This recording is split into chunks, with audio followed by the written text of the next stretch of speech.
നിലമ്പൂർ ഉപതെരഞ്ഞെടുപ്പിൽ കാര്യമായ മുന്നേറ്റമുണ്ടാക്കാനാകാതെ BJP കഴിഞ്ഞ തവണ ലഭിച്ചതിനേക്കാൾ 200-നടുത്ത് വോട്ട് മാത്രമാണ് കൂടിയത്. മലയോര മേഖലയിലെ ക്രൈസ്തവ വോട്ടുകൾ അടക്കം ലക്ഷ്യമിട്ട് സ്ഥാനാർത്ഥിയെ നിർത്തിയ BJPയെ ക്രൈസ്തവ സ്വാധീന മേഖലകൾ പിന്തുണച്ചില്ല. 2016 NDA സ്ഥാനാർത്ഥിക്ക് ലഭിച്ചത് 12,284 വോട്ട്. 2021 3,600 വോട്ടുകൾ കുറഞ്ഞ് 8,684 ആയി. ആ വോട്ടിംഗ് നിലയിൽ നിന്ന് താഴേക്ക് പോയില്ല എന്നത് തന്നെയാണ് BJPയുടെ വലിയ ആശ്വാസം. ചെറിയ വർധനവുണ്ടായത് ബോണസും. 8,000 അടിസ്ഥാന വോട്ടുകളാണ് BJPക്ക് മണ്ഡലത്തിലുള്ളത്. ആ അടിസ്ഥാന വോട്ടുകളിലെത്താൻ പോലും വിയർത്തു. ക്രൈസ്തവ വോട്ടുകളെ ലക്ഷ്യമിട്ട് ലോക്സഭാ തെരഞ്ഞെടുപ്പ് മുതൽ BJP പിന്തുടരുന്ന രാഷ്ട്രീയ തന്ത്രം നിലമ്പൂരിന്റെ മണ്ണിൽ പാളി. പരമ്പരാഗത ഹിന്ദു വോട്ടുകളോടൊപ്പം ക്രൈസ്തവ വോട്ടുകളും ലഭിക്കുമെന്നായിരുന്നു പ്രതീക്ഷ. എന്നാൽ ആ കണക്കുകൂട്ടൽ പാളി.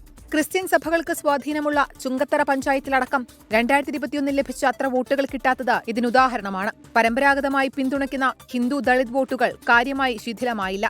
അടിസ്ഥാന വോട്ടുകൾ ഏതു തരംഗത്തിലും സുരക്ഷിതമാണെന്ന് തെളിയിക്കുന്നത് കൂടിയായിരുന്നു തെരഞ്ഞെടുപ്പ് ഫലം. ക്രൈസ്തവ വോട്ട് ധ്രുവീകരണം ആയാസകരമാണെന്നും BJP നേതൃത്വത്തിന് ബോധ്യപ്പെട്ടു.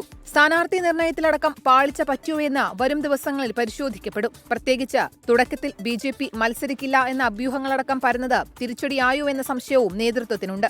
എന്നാൽ BJPയുടെ വോട്ട് എവിടെയും പോയിട്ടില്ലെന്നും LDFനും UDFനുമാണ് വോട്ട് കുറഞ്ഞതെന്നുമാണ് BJP നിർവാഹക സമിതി അംഗം PK കൃഷ്ണദാസിന്റെ പ്രതികരണം. വോട്ടിംഗ് ശതമാനത്തിൽ വർധനമുണ്ടാക്കാൻ സാധിച്ചത് ഞങ്ങൾ മാത്രം.